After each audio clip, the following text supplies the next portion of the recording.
नमस्कार मैत्रिणींनो, श्री स्वामी समर्थ. मी वंदना, तुमचं वंदना फॅशनमध्ये खूप खूप स्वागत आहे. तर याआधी आपण 34 साईजचं पेपर कटिंग बघितलं होतं, त्यानंतर 36 साईजचं पेपर कटिंग बघितलेलं आहे. तर आजच्या व्हिडिओमध्ये आपण 38 साईजचं पेपर कटिंग बघणार आहोत. तर मैत्रिणींनो, नवीन शिकणाऱ्यांसाठी खूप युजफुल व्हिडिओ आहे हा. तर तुम्ही व्हिडिओ स्किप न करता व्हिडिओ पूर्ण बघा आणि चॅनलला नवीन असेल तर चॅनलला सबस्क्राईब करायला विसरू नका. लाईक करा, शेअर करा आणि कमेंट्स देखील करा. तर मैत्रिणींनो, आपण खूप सोप्या पद्धतीने इथे पेपर कटिंग शिकणार आहोत. तर तुम्ही खूप लक्षपूर्वक कटिंग बघा. तर चला आपण व्हिडिओला सुरुवात करू. तर त्याआधी आपल्याला एक पेपर लागणार आहे, डबल फोल्ड केलेला. सगळ्यात अगोदर आपल्याला जी ब्लाऊजची उंची असते ती ब्लाऊजची उंची घ्यायची आहे. तर इथे ब्लाऊजची उंची आहे 13.5. इथं बघा, माप बघू शकता तुम्ही. पूर्ण उंची आहे 13.5, छाती 38, कमर 32, बाही उंची 4, गोलाई म्हणजे दंडघेर 13.5 आणि पाठीमागचा गळा 10 इंचाचा आहे, म्हणजे पाठ आहे ना 3.5 इंचाची आहे. तर आपण सगळ्यात अगोदर इथं पूर्ण उंची टाकणार आहोत. तर पूर्ण उंची आहे इथे 13.5, त्याच्यामध्ये आपण 1 इंच मिळवणार आहोत. मग इथे पूर्ण उंची आपण 14.5 घेणार आहोत. तर इथे मी पूर्ण उंची घेतलेली आहे 14.5. त्यानंतर समोरच्या साईडने पण 14.5 मार्क करून घ्यायची आहे. खूप सोपी पद्धत आहे, इझिली येईल तुम्हाला पेपर कटिंग करता. त्यानंतर इथे आपल्याला शोल्डर टाकायचं आहे 5.5 इंच. पट्टीने अशी रेषा ओढून घ्यायची आहे. त्यानंतर खालच्या साईडने पण 5.5 इंच शोल्डर मार्क करून घ्यायचं आहे. आणि मोंडा घ्यायचा आहे इथे आपल्याला 5.25 इंच. 38 माप असल्यामुळे मी इथे 5.25 इंच मोंडा घेत आहे. तर अशी सारखी रेषा ओढून घ्यायची आहे. त्यानंतर आपल्या इथे टाकायचं आहे छातीचा चौथा भाग प्लस 1.5 इंच, म्हणजे छातीची गडी. तर छाती आहे आपली 38 इंचाची. तर इथे चौथा भाग होणार आहे 9.5 इंच. त्यानंतर त्यामध्ये आपल्याला 1.5 इंच मार्जिनसाठी मिळवायचं आहे. ते पूर्ण गडी होणार आहे आपली 11 इंचाची.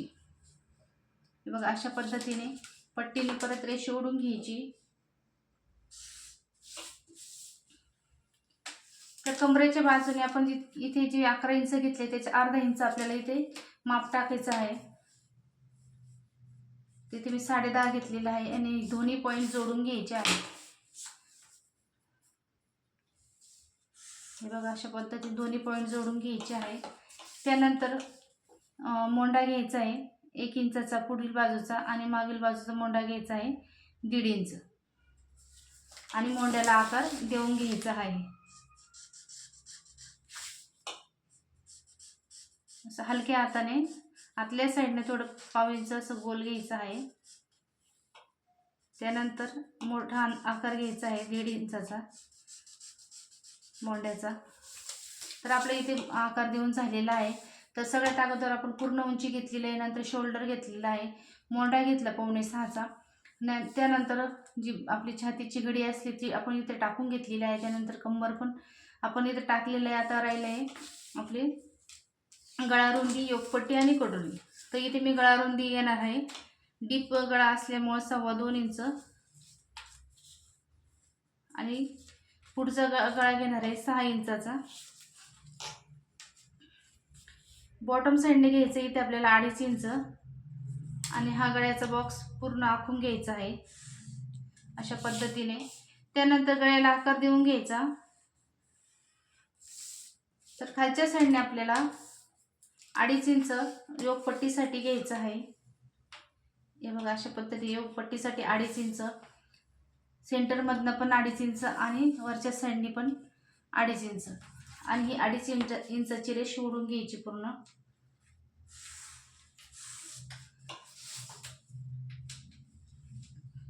त्यानंतर आपल्याला जी बंद बाजू असते गळ्याची बाजू, त्या साईडने आपल्याला योगपट्टीला आकार देण्यासाठी इथे आपल्याला 1 इंच मार्क करायचा आहे आणि असा कर्वमध्ये थोडासा आकार देऊन घ्यायचा आहे. तर इथे मी कटोरी टाकणार आहे 5.25 इंच पावणे 6 इंच सेंटरमधनं पण पावणे 6 इंच. तुमच्याकडे जर मापाचं ब्लाऊज असेल त्यावरून कटोरीचं माप घ्या आणि इथे जे माप येईल ते इथे कटोरीचं माप टाका. तर अशा पद्धतीने सरळ रेष ओढून घ्यायची आहे. त्यानंतर इथे 1 इंचापासून मोंड्यापासून आपल्याला 2.5 इंच मार्क करायचा आहे आणि गळ्याच्या बॉटम साईडने पण 1 इंच मार्क करून घ्यायचा आहे. इथून आपल्याला कटोरीचा आकार देते तिथपर्यंत यायचं आहे. तर हे बघा अशा पद्धतीने कटोरीला आकार दिलेला आहे.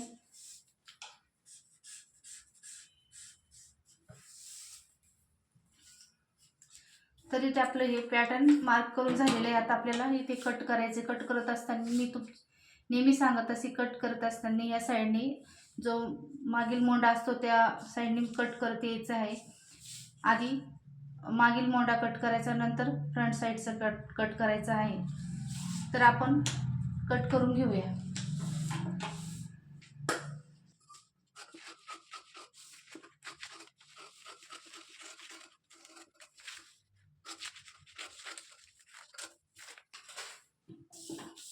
त्यानंतर आपल्याला हे दोन्ही पार्ट वेगवेगळे करायचे, कारण की आपला बॅक पार्ट आणि फ्रंट पार्ट एकाच कटिंगमध्ये निघत असतो. तर इथून आपल्याला कट मारून घ्यायचा आहे.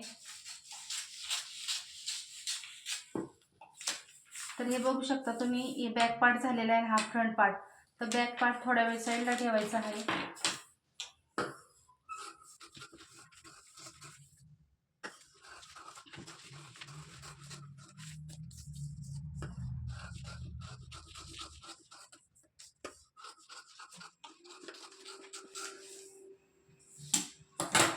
तर बघू शकता तुम्ही, इथं आपलं मोंडा, कटोरी आणि योगपट्टी हे तिन्ही पार्ट इथं निघालेले आहेत. तर आपण साईडला ठेवायचे आणि ही कटोरी दुसऱ्या जो पेपर असतो दुसऱ्यावर वाढून घ्यायची आहे.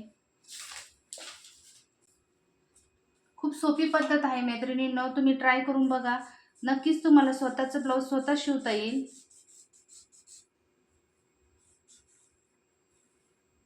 हे बघा अशा पद्धतीने जशी आहे तशी मार्क करून घ्यायची आहे.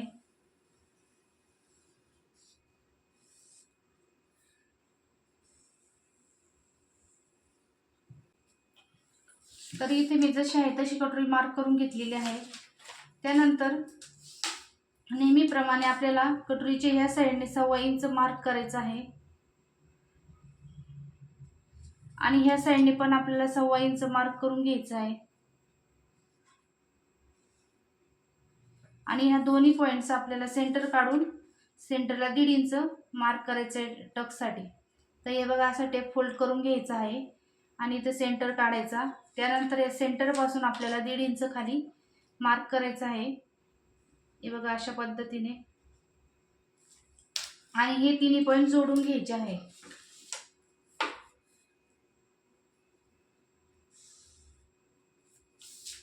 तर इथे मी तिन्ही पॉईंट जोडून घेत आहे. त्यानंतर आपल्याला गळ्याच्या साईडने 1.5 इंच असं मार्जिनसाठी हुक लूप पट्टीसाठी घ्यायचं आहे. आणि हा पॉईंट आणि हा पॉईंट जॉईन करून घ्यायचा आहे आपल्याला. त्यानंतर आपल्या गळ्याच्या वरच्या साईडने 1/2 इंच घेऊन जो कटोरीचा आकार असतो तो आकार 1.25 इंचपर्यंत असं आकार देऊन घ्यायचा आहे.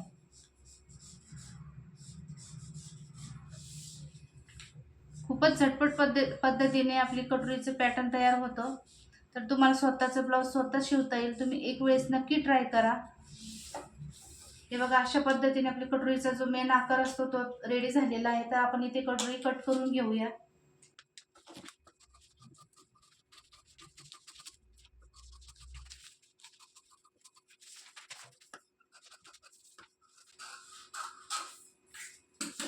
तर बघू शकता तुम्ही अशा पद्धतीने आपली कटोरी कट झालेली आहे. जी मेन कटोरी असते ती रेडी झालेली आहे.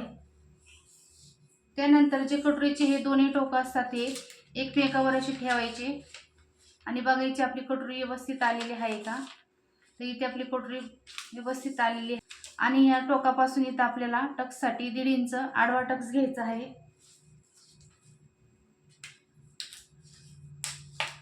तर इथे आपल्याला टक्ससाठी 1.5 इंच आडवा टक्स मार्क करायचा आहे आणि उभा टक्स 2.5 इंचाचा इथे मार्क करून घ्यायचा आहे आणि हे दोन्ही पॉईंट जोडून घ्यायचे.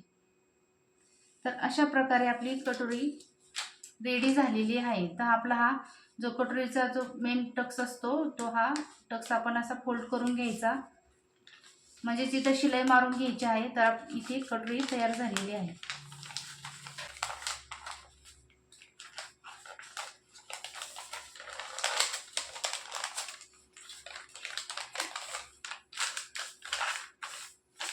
तर बघू शकता तुम्ही कटोरीला खूप छान असा आकार आलेला आहे.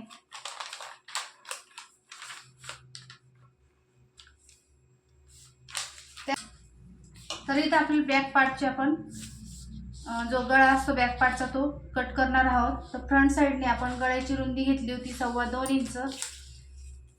तर आपण बॅक पार्टला पण 2.25 इंच गळ्याची रुंदी घ्यायची आहे. त्यानंतर गळ्याची उंची आहे इथे 10 इंच. बॉटम साईडने घ्यायचं आपल्याला 3 इंच. तर तुम्ही 2.5 इंच पण घेऊ शकता जर तुम्हाला डीप गळा हवा नसेल तर.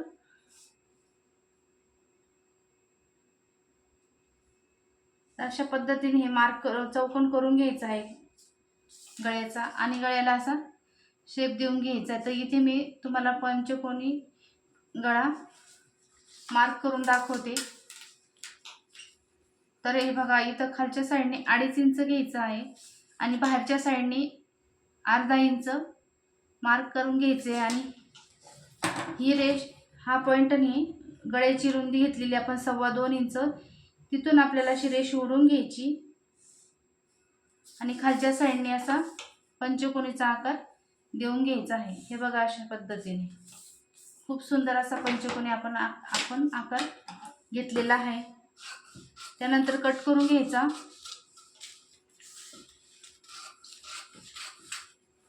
तर बघू शकता तुम्ही किती सुंदर आपला आकार आलेला आहे. तर आपला हा बॅक पार्ट, त्यानंतर हा मोंढा आणि ही कटोरी आणि ही आपली योकपट्टी. तर योकपट्टी कट करत असताना खालच्या साईडने नेहमी आपल्याला 1 इंच वाढवून घ्यायची असते. कपड्यावर कट करत असताना मी नेहमी तुम्हाला सांगत असते. आणि साईडने पण अर्धा इंच वाढवून घ्यायची, जेणे की जे नवीन नवीन मैत्रिणी असतात त्यांना शिवायच्या वेळेस थोडा कपडा इकडे तिकडे होत असतो, त्यामुळे कमी पडते. त्यामुळे इकडनं पण अशी अर्धा इंच वाढवून घ्यायची आणि खालच्या साईडने 1 इंच वाढवून घ्यायची आहे. तेव्हाच आपल्याला कापड कटिंग करायचं आहे. तर मैत्रिणींनो, आपली ही 38 साईजचं पेपर पॅटर्न खूप सोप्या पद्धतीने तुम्हाला मी ते सांगितलेलं आहे. तर तुम्हाला व्हिडिओ कसा वाटला कमेंट्स करून नक्की सांगा आणि जास्तीत जास्त मैत्रिणींपर्यंत व्हिडिओ शेअर करा. तर मैत्रिणींनो, चला आपण पुढच्या व्हिडिओमध्ये भेटू. Bye bye.